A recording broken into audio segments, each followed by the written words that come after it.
So I am here with Dr. Sarah Buchner, the founder and CEO of TrunkTools. So tell us about TrunkTools. We are a platform that delivers products for the field in construction. So we have a very field-first mentality, and everything we do is as simple as something you can just pull out of your trunk and start using it.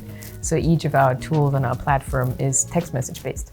So our people in the field don't have to learn something new, and they can just pull it out and start using it. What today is the core problem that contractors face in building? I think there's two. There's one that is like nobody knows what they're supposed to build. There's like information overflow and way too much data and too much confusion. And then there's the people side of things, that we have a labor shortage and people just are inherently not motivated to building it. So what are we supposed to build and who's going to build it are the two biggest problems. And that's why we have two products. And so let's talk about how AI as a driver is part of that connective tissue. How does AI apply to TrunkTools' ability to render that information efficiently on job sites to everyone on that site? Yeah, I mean, it's fascinating that we started the company during the time that like generative AI became really like big and popular, and it really helps us, obviously us, but also us as an industry, right? Generative AI is really good at like making sense out of unstructured data. Construction is really good at having a ton of unstructured data. And so there's no better industry right now than like construction and real estate to be completely disrupted by generative AI. And so what we are using generative AI for is to create the brain behind all the data in construction and real estate and give it back to the people in a like semantic, digestible form.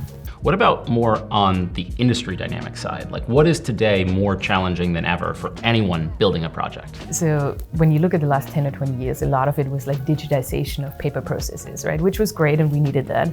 And so the Procures and the Autodesks of this world decided to make everything digital, but also by making it digital, it's easier for people to produce more and more data. And so we have way more data now than we had 10 years ago. And way more data means just from the owner developer side to the GC to be like, build it exactly as specified at like X million of pages, right? So to give you an example, we launched with a construction site in New York, a $500 million high-rise. It's pretty average construction size. They gave us 3.6 million pages of documents. So the general contractor is supposed to build a high-rise as specified in 3.6 million pages. It's humanly impossible. By the way, if you were to print and stack 3.6 million pages, it's 3 times as high as the building.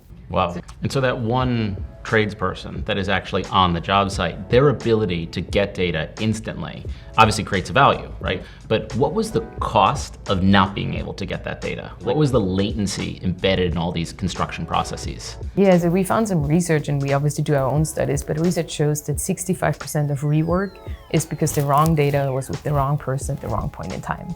So the overall rework costs are about 10% of a construction site. So take 65% of this, so 6.5% of the overall construction volume and development cost are because data that was already specified somewhere didn't land with the right person at the right point in time.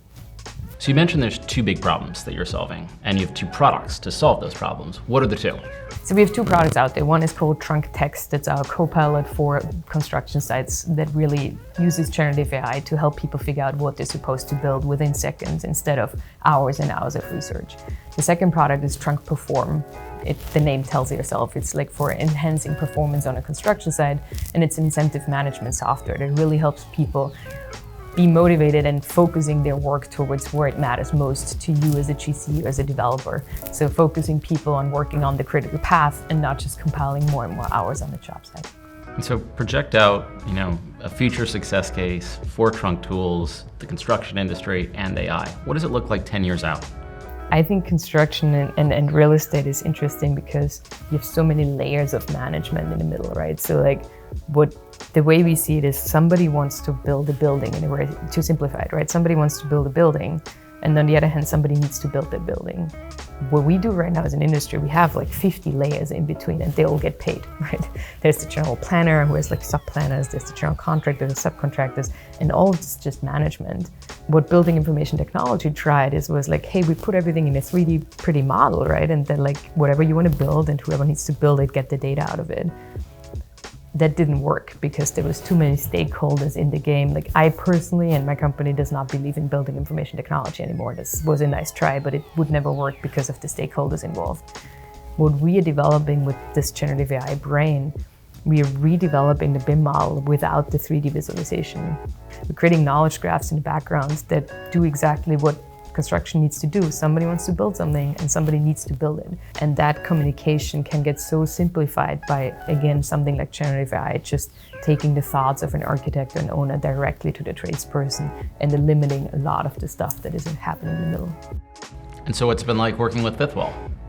It has been amazing. I'm working closely with Sarah Leo, and she feels like a real expert in construction. For me, I took most of my capital not from industry investors because I came from the construction industry. And so it was like, I don't actually need help figuring out how this industry works. I need help figuring out how to scale a company. And so you were the first ones where it was actually like, okay, I'm gonna take somebody with like, industry glasses in here. And it was very positive. Sarah, it's so interesting what TrunkTools is doing, and I think how AI is going to change the construction industry, and Fifthwall is just so excited to be an investor with you. Thank you.